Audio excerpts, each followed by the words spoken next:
What's going on, guys? Welcome back to another episode of Rod Studio and Gatica Tattoo Studio. Today we have another special guest, Mr. Ruben Garcia. Ruben Garcia, right? Yep, that's it. Dude, I don't care. You call me whatever you want. How you doing, man? Doing amazing, man. And I appreciate you being here. I know you're pretty busy. Okay. See you on social media. All over. Yeah. Like we were just talking about. It's all self-inflicted though. Yeah. I like to stay busy. You know. So it looks busy. Yeah. You gotta look the part. Yeah. It's all fake. But tell us a little bit about yourself. Like, where you're from.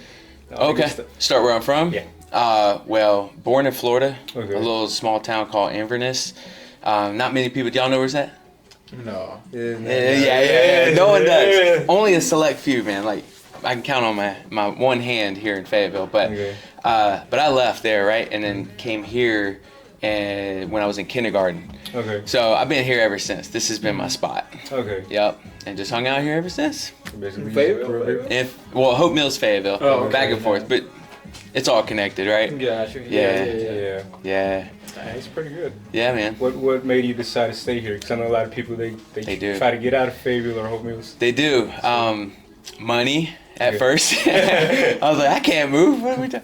So I just hung out here, but then I started doing like a career here. So I started UPS at 18, and as soon as I turned 18 too, and I was like, oh, this is it. This is gonna be my career. Let's go, you know. And I broke down all the math. I was gonna retire a millionaire, like because you get stock and all that stuff. And I was like, this is it. Why do I need to leave? And I stayed there for about 12 years until I was like, this can't be it, you know. And you kind of wake up at some point. You're like, this ain't it. This ain't everything, you know.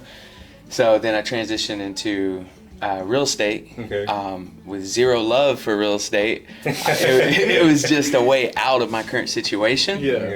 And stuck with it ever since. Now I like real estate, but it definitely kept me around as I started to play in that real estate game here in Fayetteville, because that's where we were selling homes and helping people and stuff. And then we built a team and then the whole thing, and so we just been rooted here.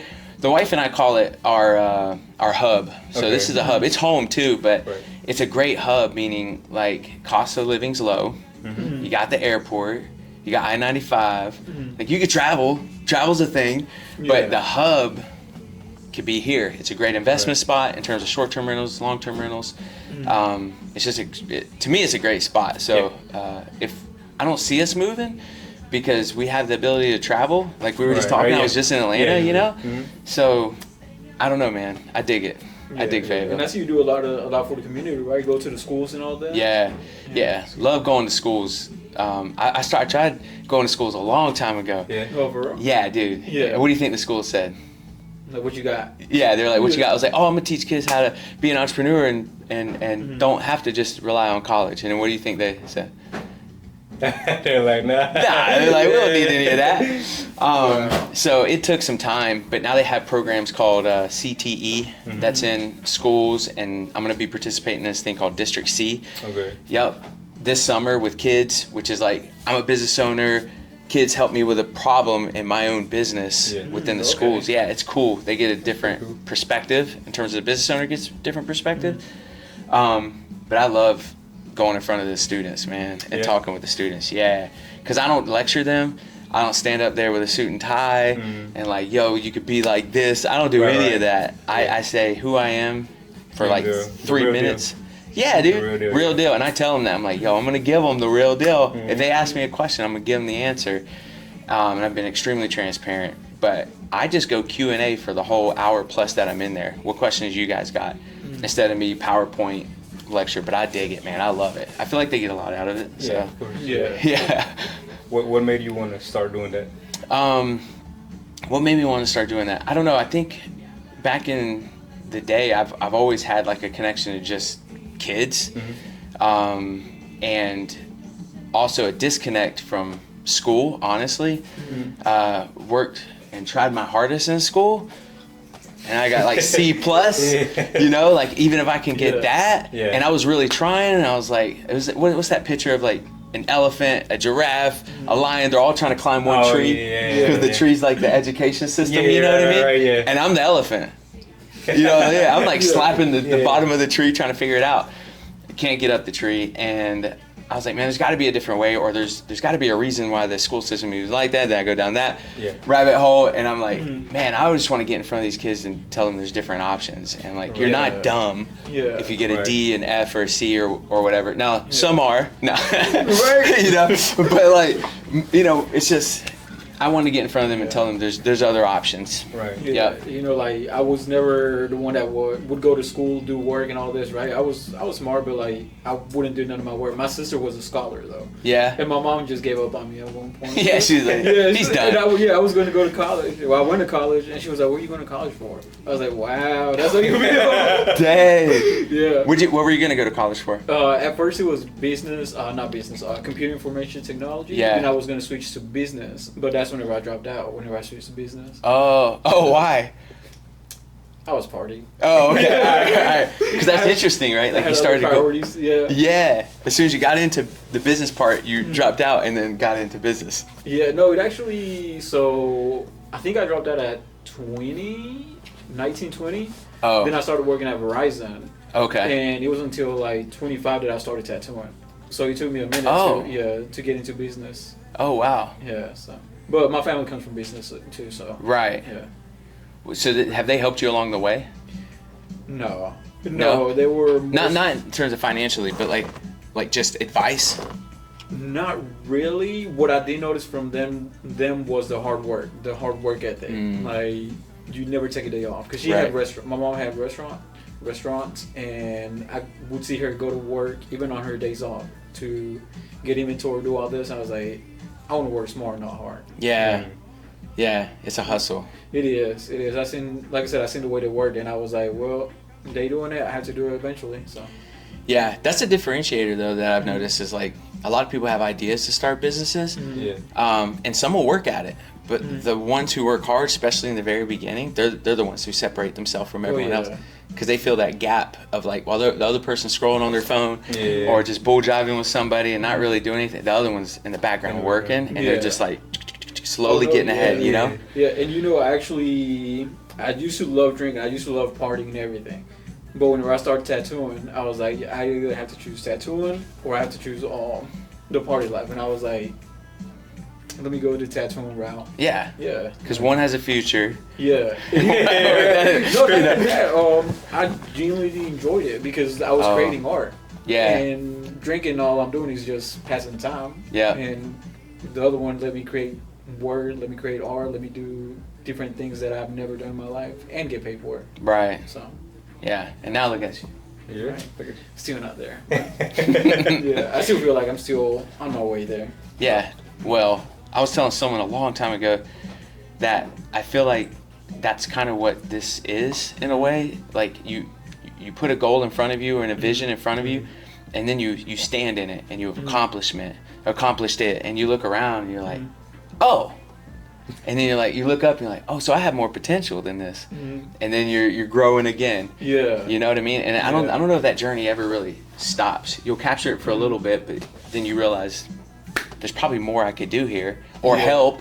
Like kids, you can go out and there's always more that you start to dive into. Oh, for sure. When so going back to whenever you were working at UPS, what was the breaking point where you were like, I can't do this anymore? Yeah. Well, when the stock went public. So it wasn't just for like the employees at that point. And then we started just to see like it was very numbers driven. So we used to get like fat turkeys for Thanksgiving, you know, and then you got like a smaller turkey, and then you got a coupon. It's just like eventually. Some of my old heads at UPS will remember those big old turkeys we used to get. But but they had to cut costs in order to increase the stock price and all the things, and then it just started getting a little crazy. You had to document everything that you did, who you did it with, when you did it, in case they fired you, because you would get fired and you'd get rehired, but they're just building catalog on you. And at some point you're just looking at that like, hey, this can't be it. And then I had my firstborn, and I was raising her by myself. And what do kids love? Like, which holiday do you think they love the most? Christmas. Christmas, right? And then right? Well, what do you? I don't know. Nah, I'm just saying all of them. Yeah, find out. Yeah, your mom gave up on you, so like there was no. Right. Nah, I'm messing. But yeah, so Christmas and when does UPS work the most? Christmas. Okay. And I was like, man, I can't keep doing this, and if I'm gonna be in her life at all. Yeah. So I was like, I gotta find another way. And then that's when I was like, I'll get into sales. And then I was asking a buddy, I was like, yo, I should get into sales. He was like, cool, yeah, you'd be really good at sales. I was like, cool, I'm gonna start selling cell phones. That was the first thing I thought about. Yeah. Verizon or whatever. And he was like, I might want to think a little bit bigger. Just think a little bit bigger. I was like, cars, I was like, I'm gonna sell cars. But there's a quote that goes, a mind that expands never retracts. Yeah. And my mind wasn't expanded at that point, right? It was only where somebody was challenging me. And then it came to homes. Yeah. And that was the biggest thing I could think of I could sell. So I went to real estate school. And I wanted to obviously sell enough homes to leave that job and go full-time into real estate. But that was my turning point. Yeah, I saw this this one photo that you shared a few weeks ago where you had a printer. It was like 10 years ago or something like that? Yeah. Or where you started, something like Yeah, that. yeah. It was, yeah, and you had nothing but a printer and a chair or something. There was a like printer box. That Oh, was was my it? desk. Oh, wow. Yeah, it was a printer box that we had, or someone had, that I got, and I had just had my little notepad on it. Yep. And the clothes that I'm wearing are from Goodwill, because I didn't even know how to wear a suit or nothing, and I thought that's what people wanted to see as a real estate agent, to be suited up and sharp. And, I've changed then, but I didn't know what I didn't know. So in that picture, just know like all that stuff's from Goodwill too, because I didn't know, and all of it was way too big for me. Yeah. But Hey guys, just want to take a quick moment to thank the sponsor of this video and this podcast, which is Gatica Tattoo Studio, located in Fayetteville, North Carolina, just outside of Fort Liberty.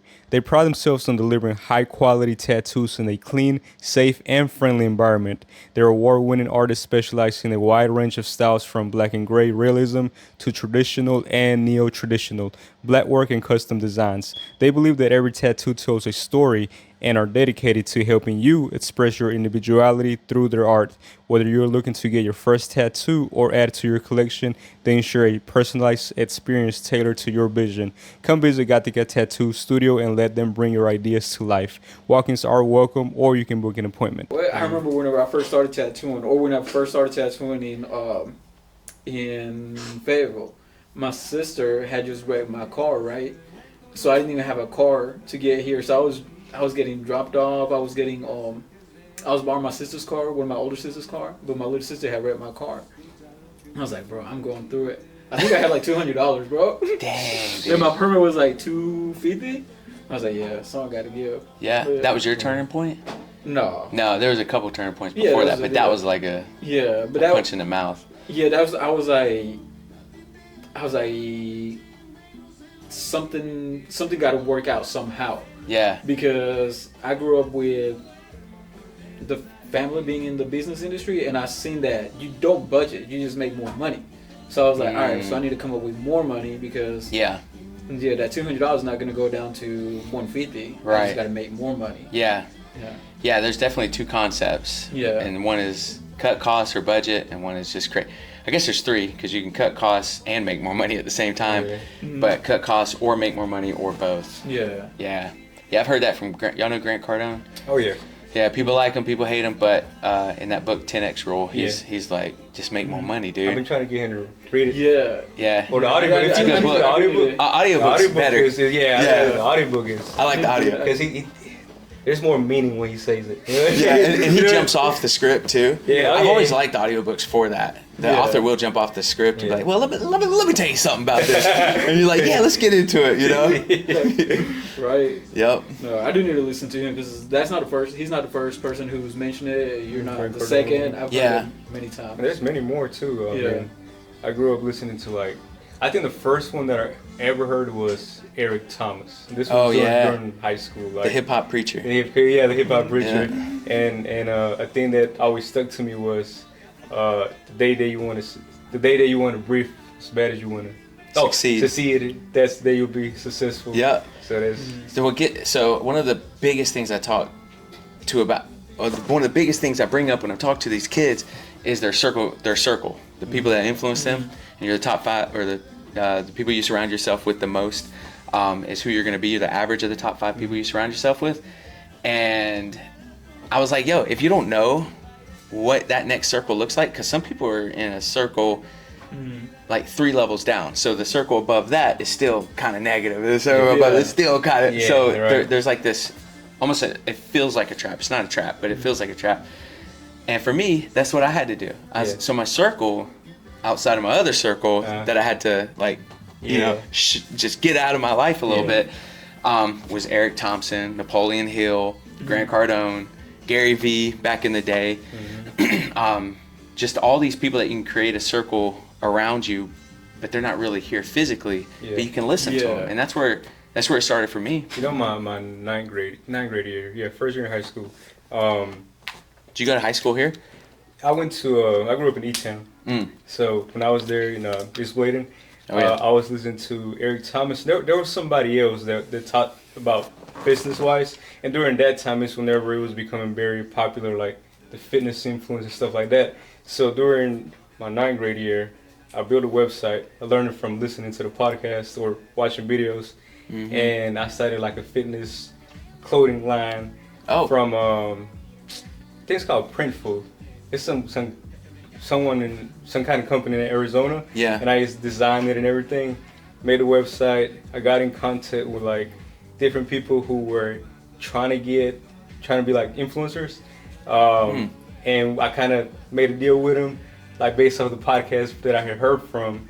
And they're like, cool. So I sent them out some shirts. And next thing I know, the following month, I sold like 10 shirts. I was like, damn, like I was blown away. And this was ninth grade, so you know, it was like. Oh, ninth grade, Dude, that's all. That's like those turning moments in your head that we call it your belief check. Yeah. Like when you first make that, even if it's like a few dollars, you're like, holy moly, I made this happen. Yeah, you need that belief check. That's cool. That's a cool little hustle. That was pretty cool. I let it die though, but it was cool while it lasted. Yeah. Well, dude, that's I mean, how many businesses, like if you see a business owner, like they have many failures behind them. Right. And that's, I mean, and not saying it was a failure. No, I mean, it was, I learned a lot. I learned from it, I learned from it. So we used to do clothing too for mixed martial arts. Okay. And we would sponsor fighters.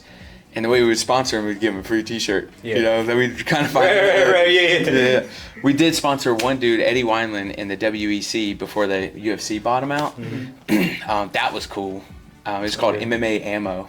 And essentially all it was like an affiliate for a true, like a real company. But I learned a lot in that, and but I closed that down too. You know, but there's a lot of things that you will learn that and then you're supposed to learn to move you to the next level. So what do you do now? Because I've seen that you have your own group now, right? Yeah. The Ruben. Well, the Garcia group. Yeah. That's for like tax purposes and stuff. But which that's a whole nother game too. So what about that car though? Yeah. Tax purposes too? Yeah, come on now. Yeah. Because I see that you were renting it out. I was like, okay. Yeah. Okay, bro. Yeah. Well, we try to look at everything as like, how can we use this in the business? I mean, if a dollar's going to go out, how can we get it back or double it? And if you can't, sometimes you can't. That's cool, but at least you have the mindset that that's what you're thinking. And so when we got the truck, I talked to my CPA first, made sure it was good, and I was like, "Yo, could we write this thing off as a company vehicle?" And it's a 1949 Chevy Stepside, right, patina. And we talked to him. He's like, "Yeah." So I was like, "Cool." So in the meantime, we're gonna rent it out for like people who want to take photo shoots or something like that. We'll do that as well. But it's gonna say Garcia Group on the outside. Okay. Yeah. But what I do is essentially now is what I call real estate CIA. And you probably heard me say this a ton of times at some of those networking things. But the C is coaching or consulting. So go into a business, coach or consult. I is investing. So we do short-term rentals. We did midterm rentals. We don't do those anymore. But short-term rentals, long-term rentals. We have an RV rental. But we're selling that business if anybody's interested. We got 3 buyers right now. We'll see who buys it. And then the A is the agent side. So we have a team of approximately 250 agents in about 34 states-ish selling real estate. Okay. And and then I love doing stuff like this and going to schools and stuff. Yeah. But like the professional side is that stuff. I got you. Yeah. What's the best part of all that? For you? Freedom. Yeah, because I was in that 9 to 5 ish thing for 12 years, and you know, it's cool to be able to, like, you text me like, yo, do you want to come do this? Yeah. I'm like, yo, let's do it. Instead of like, hey, well, let me talk to the boss and see if I can get some time off, and he rejected me, and so I'm like, nah, could we do it another day? And then they need me, and then I got to come in, like, Yeah. you create your own destiny. Yeah. You create your own future. You create your own vibe, your own circle. I would say that's the best and coolest thing about it. Like, I was always borderline getting fired at Verizon. I was like, I'm not coming in. I'm drunk. Yeah. But they needed salespeople, so I was in there. Yeah. Exactly. You weren't meant to. Yeah, I wasn't meant to have a job, bro. Yeah. I didn't necessarily get fired, but I did. And there's nothing against jobs, by the way. Yeah. You know what I mean? Yeah. Nothing against jobs. Because Right. we would fail if there wasn't We had to provide jobs. 100%. Yeah, so. And if there were people that were, it's all risk adverse, right? Yeah. And it's like the comfort level and the risk adverse part of it is some of us, we're like, yeah, jump in. You know, and then you're building the plane on the way down. You're like, ding, ding, ding, you try to make it work. Right. You're like, oh, shoot, only got 1 week, we're getting close. Right. But some people, they're like, nah, build the plane first and I'll come, you know. And you Yeah. need those people. Without those Yes. people, the plane would fail. Yeah, like, the way I see it is like, the plane is falling, so it's my job to make sure that they're not under Correct. pressure. Yep. They're like, oh no, everything's fine, even though the plane is falling. Yeah. And they're Yeah. trying to fix everything. Eventually it'll work out. Yep. Or if it doesn't work out. You got parachutes, so. Yeah. And you're over there selling parachutes. So they're like, no, you don't sell it. Right. Give it to me. Right. You're like, I'm a businessman. Right. What's the hardest part? About all of that, Yeah. people. People. On the same, yeah, it's kind of the same as people. Because I was told a long time ago that people are the greatest asset in your business, but they're also the most volatile. So even when in terms of scaling, right? It's tools, which are kind of cheap, if not free. Systems gets a little bit more expensive, but you need the system to run the tool, and then people, which is the most expensive, but it's also the best thing you can have in your business is people. But it is for me. It's I thought I was really good at like, yo, he's gonna kill it. Like I could see it in him. He's gonna do great, and man, I'm not so good at that. Yeah. I think I see more in people than what they're willing to show up to be. Okay. And there can be some conflict on that, you know. Yeah. So, or they'll do something you never would have thought they would have done to you, steal from you, backstab you, talk all the madness behind your back. I would say the hardest thing is, and the greatest thing is people. Yeah. I think that was one of the hardest things for me to learn was because when I opened the studio, right, I was like, I can pay all the bills. Like, I have everything covered because my intentions were not to open the studio to make money from the studio. It was to provide a safe space for artists to grow. Right? And they came to me, and because I was the boss, I guess, the owner, they thought I had all the answers. I was like, no, like, y'all get on my nerves, like.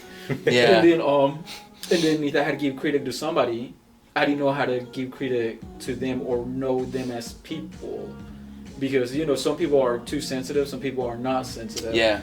Some people you have to talk to them a certain way, and I didn't know that, right? Yeah. And I was over here offending people apparently. Yeah. And so I had to learn how to do that. What's your style? I think now everybody gets talked to differently because I had to learn that. So It's important. Have you ever heard the DISC assessment? no. Yeah, I heard. Yeah. Did they made us take that in high school? Yeah. High school. Yeah, it's been around forever. Tony Robbins got one on his website for free, but it's essentially a personality assessment. And we used to have, because I used to be the CEO of another franchise firm here, and we would have everyone do the DISC assessment and the love languages. Y'all heard the 5 love languages? Yes. Yep, and it helped us better understand the person, what influenced them, what made them show up to work, how to communicate with them, and through that we were also able to find out like telling someone to do something or telling them how it is or talking at them never will work. You have to ask. It is a load of the right questions to get someone to move in the right direction, with them to have the buy-in on why they move in that direction, because you understand their why. Yeah. Yeah, bro. Right? Like just people are complicated. Pointing the finger at me too. Extremely complicated, and I'm still working on myself. But yeah, there's assessments that can help with it, and there's something called a needs analysis that you can help people through too, which is just 4 items, which is what's your goal, what's important to you about your goal, where you at now, and what's the gap. And then you as a business owner, leader, that person that's in charge, helps them fill the gap from where they're at now to getting their goal, but more importantly, get them to the point of what the thing is important to them about the goal. You know what I mean?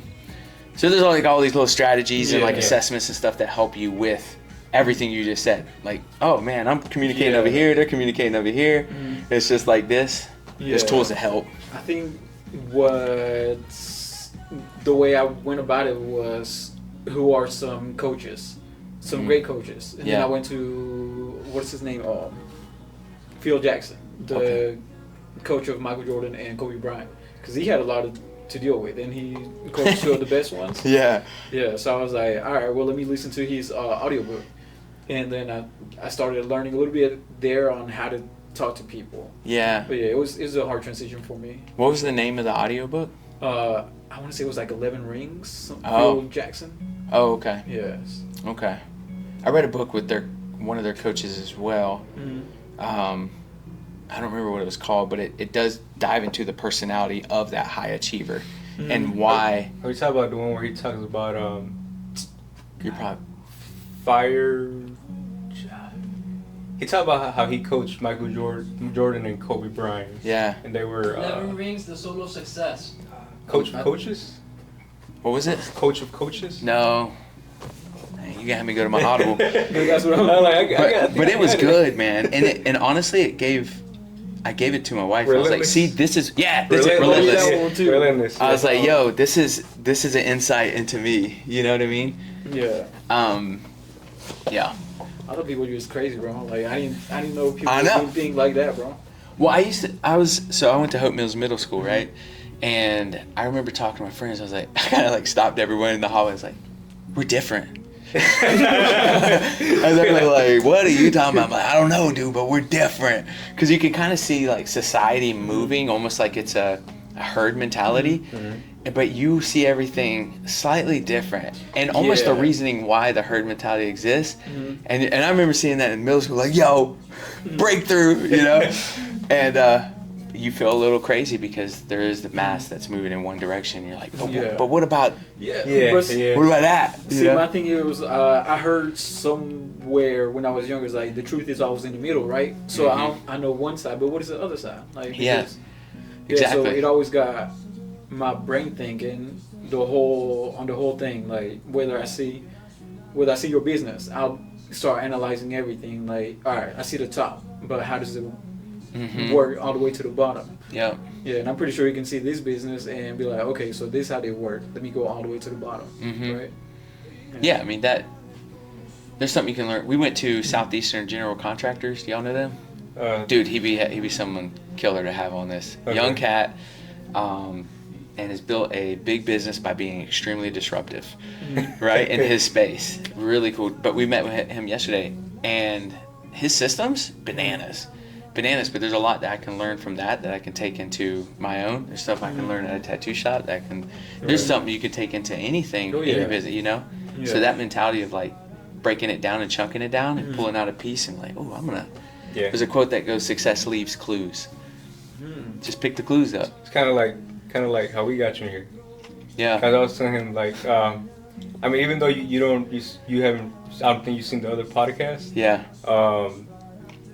There's been people that came in here that would kind of say, hey, you should get this guy in. I reach out to them, be like, hey, I don't know if you saw the link that I sent you about the last person we had. So that's where I've been sending out. Like I reach out to them, I send them the link from the last person we had that might be related to them somehow, some way. Smart. I'm like, oh, they were there, and just climbing up that ladder. Dude, that's smart. Now you just throw it in an SOP, or like a procedure that this is what we do. This is how it this is how it happens. So if this thing scales like really big, Yeah. you'll eventually hire an admin that runs that SOP. Like, hey, when you reach out to them, make sure to find the person that closely related to them, send them out to them, ask what, because an accountability piece you could put on me, because apparently I didn't see it. You could be like, yo, after members to all questions, hey, when do you think you can watch this? Then it forces me to look at my calendar. I'm like, oh snap, Thursday. And you'd be like, cool. Could you tell me the top thing you took out of that? Just let me know. I think it'd really help us. Yeah. Okay. And then I'd be like, damn, I gotta do it now, Thursday, and I gotta listen to it, you know. And then I listen to it, and then boom, I send it to you. Because if I make a commitment, I better, right? That's my word. That's my reputation. Right. And so you hold people accountable. Anyways, you just build an SOP on maybe something like that soon you can scale and I leverage. like that. Yeah. Okay. I like that too. Yup. Yeah. Can you tell us of like one of your biggest success stories? It's gonna sound cliche. So if you don't want this, just say like, move on, you know. But just myself and realizing like I can change who I am. I can literally build whoever I want to build in terms of me, and that took a lot. I would say my mentality and the way I look at things is my success story, because I was going on a path that I don't know, like it just wouldn't. Like I remember my mom telling me like what'd she say? Something like, I know I'm gonna get the call from the police that you're dead. Like I know I'm getting that call. And so like, who is that? Who is that compared to who this is? Like I had a friend, he was like, dude, you don't even like talk the same. Like, well, your voice ain't even the same. And I'm like, good. I used to talk, bro. Yeah, I don't know. Like, yo, what's up? I don't know. Something crazy, you know? Yeah. Whatever influence I was getting from, you know, the circle that I chose to surround myself with. Yeah. And then I chose not to do that anymore. And not to say they were all bad people, but I knew I was I had to do something different to get a different result. And it first started with my circle. So that's cliche, right? It's like, yo, it's my mindset. But I think so, man. Like, and that's still growing, and I'm still learning on what that is. No, I think that's pretty cool. I'm pretty sure he gets tired of me saying it, but I'm pretty big on that too, as far as the mindset. You know what I mean? Because I told him, I was like, I like getting up early. A lot of people don't, and the way that I put it is, I either get up at 3:30 or 4. If I get up at 4, I'm good. If I get up at 3:30 a.m., I'm great, because there's 30 more minutes I get to leave. Yeah. Or enjoy life. Yeah. You know? So have you broke down the math on that? How much? So I used to tell people I can create time, and they were like, "What the hell? You Y'all really gonna have me waking up at 3 o'clock? yeah. So I wake up at 4:15 now, but at the time I don't remember what time I was waking up. But so all I did is I think I Googled it, like when on average do people wake up. Then I found the delta between like that and what time I wake up, and then I multiplied it, you know, by week, then by month, then by year, and at the end I was creating 2 months of time. So I have 14-month years, while you have 12-month years. Okay. So you should quantify it. That's true, that right? might like So inspire how many you a little hours bit do you more. guys sleep? That also. Not much, man. I'm tired right now. You know. I gotta have my 8 hours. I can't bro. even drink Yeah. energy drink. Yeah, and that's the thing, dude. Like, do you though, Yeah. right? I was just thinking about this morning. It's like, when I go to bed, I'm like, can we get this sleep over? Like, I'm ready to go. Yeah. Like, can we just knock this out so that way I can wake up and because I enjoy what I do now. Right. Yeah. So, but Yeah. you know, there's other people that need the 8 hours, and you don't want to get around those people if they get 6.5. You know what I mean? Yeah. So it's cool, man. Like, but I would say quantify it. Like, that's what I need did. to do that, yeah, because I'm trying to do better. I was doing worse. I was going to sleep at 12, waking up at 4. Well, Then I yeah. slowly brought it down, 11:30, 11. I'm at 10:30 right now, so Yeah. 10:30 I usually be, and I'm usually good now. Yeah. I feel way better than I used to before, That's good. but I'm gonna see if I can get it lower, a little bit lower. Yeah. But What time do you think I go to sleep? What time do you think I hit the sack? I don't know. I wake up at 4:15. 11. No. Sooner. Way sooner. 8. hmm Oh Yeah. wow. Yeah, so I hit the sack early. I start shutting down the house at 7. Okay. Like, my family already knows. I'm like, time to shut down. I'm like closing blinds and stuff. The sun's going down. They open the blind. They're like, man, the sun has been out. Like, what are you talking Right. about? But yeah, I like to shut it down early. And honestly, like what I've noticed this year, Fayetteville's gone a little bananas, man. It's crazy this year. I don't know what's going down this year. Yeah. But if you look at the times, it's all late at night. Not all, majority of it. And I'm like, yo, this is why. Yeah. This is like I shut down. I go to bed. Yeah. I'm not out there.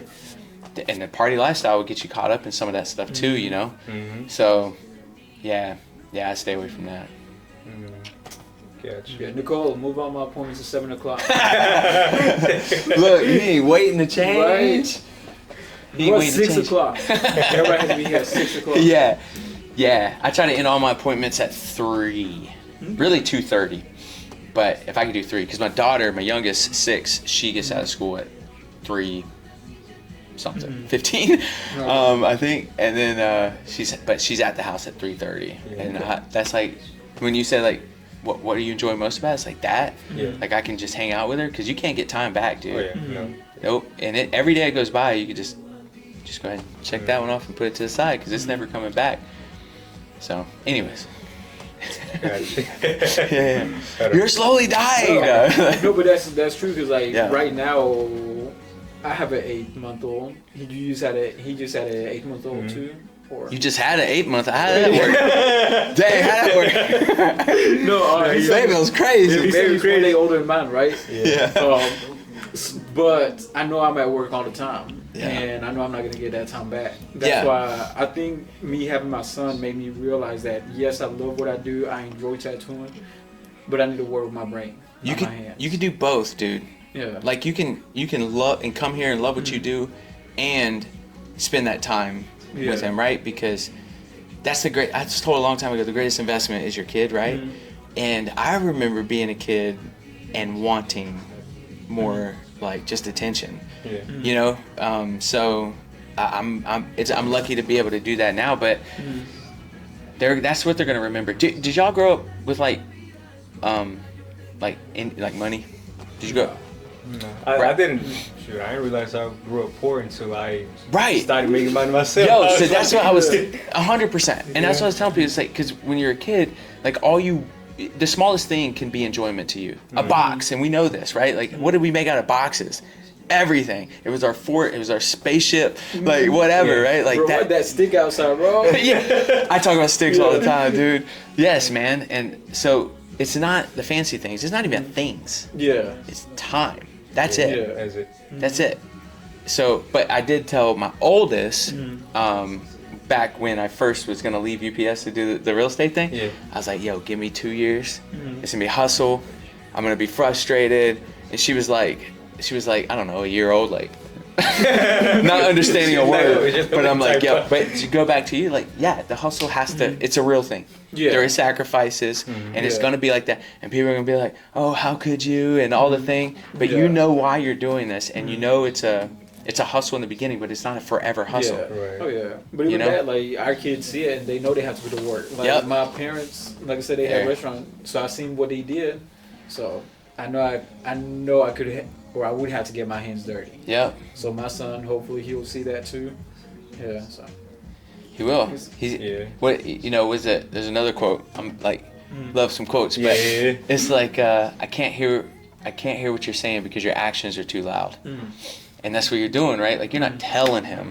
Yeah. I mean, you're probably telling him too, but that's not the only thing you're doing. You're showing him. Yeah. Like, right now, my 6-year-old, the neighbor just got his roof done, and the people who were doing the roof came over because they saw the 49 Chevy. I'm telling you, this is going to be good. But, so they were talking, and my daughter came out, scared the crap out of me, number one. Like, she snuck up behind me, I was like, hey, what's up? But anyways, we got her asking questions now, because everyone asks her questions. How old are you? Do you like school? Kid questions. But we don't want her to think that she's going to always be the center of attention, and you wait for someone to ask you a question. Like, no, you work to find out what other people are interested in too. So this morning she was like, well, what do you guys like to do? And they were like, that is 6-year-old question.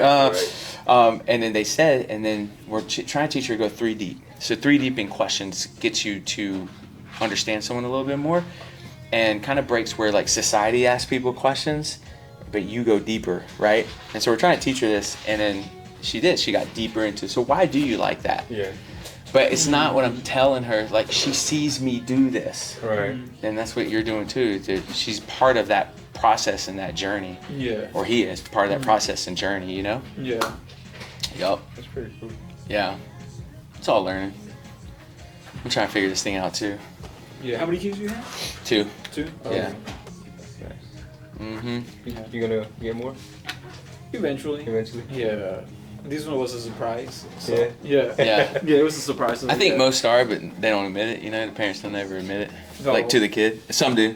Like, yo, you were a complete accident. Nah. And some people are just like, nah, you were playing. Yeah. Yeah, right? Probably happens more often than I have we know. I have a 9-year-old daughter, and she tries to do everything that I do. Yeah. So every time we go to the gym, she always wanted to go. She started doing push-ups. Yeah. When she was like 2, 3. I had a motorcycle, so then she wanted for Christmas. She wanted a motorcycle, or I was like, you can't even do the 2 wheels. You're not getting a motorcycle. Yeah.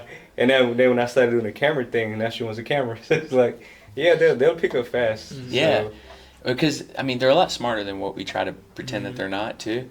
So, like, she was 5 at the time. She wanted fish. And I was like, oh, that's cool. Yep, that'd be nice. And I was like, well, how are you going to make that happen? And she said, well, I guess I got to make money. I was like, yeah, how are you going to make that happen? All questions, right? And she ended up committing to working with her, because she does jiu-jitsu, working with her coach. The coach agreed to pay her $2 a day to help get other kids ready. And then she got a whole bunch of stuff in her room and sold it at a yard sale. She had to negotiate. We weren't going to negotiate for her.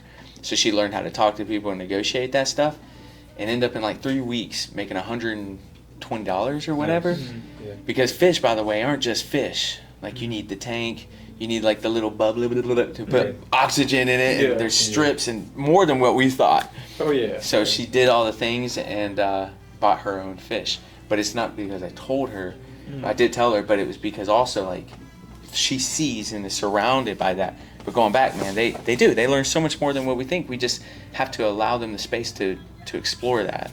And say, like, oh, you can't do that, or get off that, or start immediately putting what we learned as kids on them. Right. Which is bull jive, man. And I think that brings it back to the point that you said, whenever you try to do new things or something different that your family or friends might not be used to, they're gonna try to stop you. 100%. So it's kind of, I think that's kind of the same mentality that starts from kids. Just telling them no, stuff like that, only because we see it as danger doesn't mean it's gonna be dangerous for them. Right. So Yeah. So just, I mean, when you say that, like, I think of the playground almost immediately. Because it gets crazy sketchy out there. Yeah. But just hang out underneath them, like, catch them. Yeah. You know, if they fall, but allow them to. They're humans, man. Yeah. And they're learning and they're experiencing. And yeah, you're right. We're very quick to say stop. That's too dangerous, and all that, when they're just being a human and they're just exploring. Right. Yeah. I guess the greatest asset that we have is that we don't listen. Yeah. Because you listen, you don't listen, do I you? don't listen. Yeah. Yeah. Yeah. Exactly. Yeah. So, going back to like the business side, I know you do a lot of social media stuff. How has the social media helped you in your business? Well, I didn't even I didn't even have social media until I got my real estate license. Okay. So I had to start from that. But I was told people are attracted to stories. So from someone who did social media, and they were like, this is how you do it. And then I started listening to Gary Vee, Gary Vaynerchuk, and the same thing. It's like, just document your story, your wins, your losses, your backstabs, like it all. And so that's what I started doing. And then what I realized was, yes, people are attracted to stories, but the timelines, wherever you post on whatever platform ends up becoming your resume, right? So like, it's helped out a ton, because you can scroll down my resume essentially, and look at all these pictures or videos of us doing real estate things or business things. And so it's not just talk. It's like, yo, look at all the times we've done this. But bigger than that, dude, we started documenting our investments. So we have three investments documented on YouTube. Like tells the whole story, right? Nice. How we bought it, why we bought it, the numbers behind it, the roaches, the rats, the last one, the drug house, like all of it, and why we'd want to invest in it. And one is to hand to like up and coming investors. By the way, if you want to go check it out, it's proven by Ruben on YouTube. But you know what I'm saying? They can learn from it because it is a step-by-step guide. But bigger than that, you know, did y'all have grandparents that y'all wish y'all would have known or like had more relationship with because you knew a little bit of their history, or no? No, he won't say no. He won't say no. The correct answer is yes. Yeah, that's the correct answer. Yep. Of course. But yeah, right. So like, I had a grandfather too that was like, you know, he was an immigrant, came over here, and crushed it. And I'm like, man, I want to know his story. Like, how'd he do it? You know, we literally have the technology to show our kids. Yeah. See, that's different because you have a story. I feel like my people What? just farmers. There's a story behind that. Yeah, but I'm not in the farming industry, so I don't know. Yeah, you're not. Yeah. But your kids might get into it. You're right. Right? Yeah, Like, we don't know that. Yeah, but that's what I was telling him, and I've been slacking on this. I want to do my YouTube, Yep. but I want it to be for my son because I want him to know where to go to do art, where to do this, There it how is. to do tattoos, how to set up. I want him to have the whole thing Exactly. for him, Yeah. not for anybody else. Like, if anybody else watches it. I And don't just care. think like, and not that I want it to happen or anything, but say you get tragically killed Yeah. next week, Mhm. but you've done a really good job documenting your story. He's with you because like my youngest is in these investment properties, right? Like skipping over the dead rat, you know, or whatever.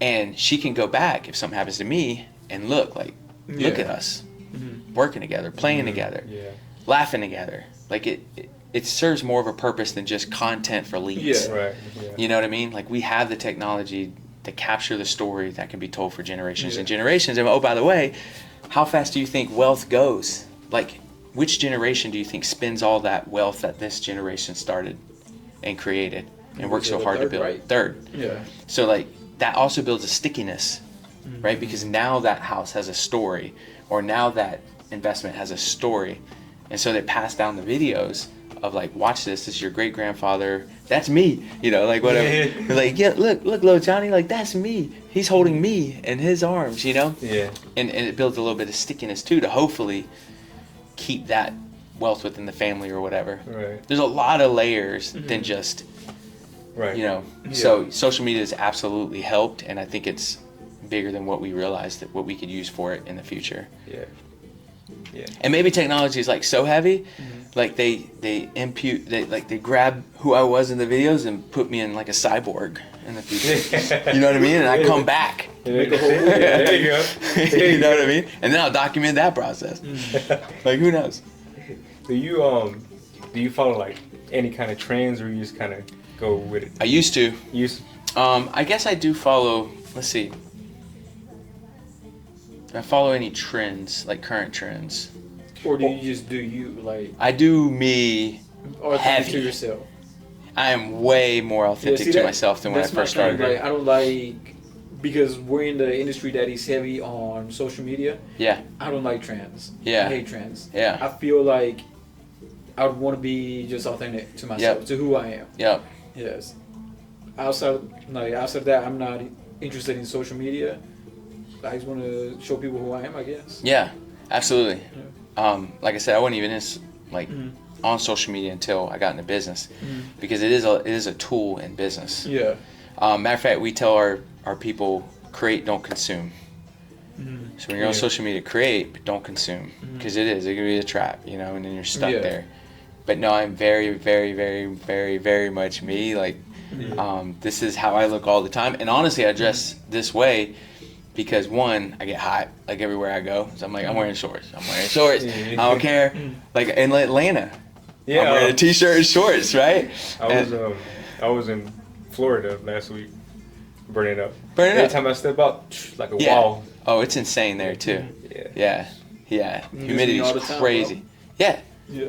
Because it's you. And then someone's like, look at his brand. For me, look at his brand. He's always wearing black. I'm like, nah, because like I get hot and I can sweat. and I'm trying to hide it. You know what I mean? Yeah. Like just being like completely transparent with all that. But it's just me being me. Yeah. And what's cool, Dr. Seuss said this, and he might have took it from someone else because I think I got called out on this before.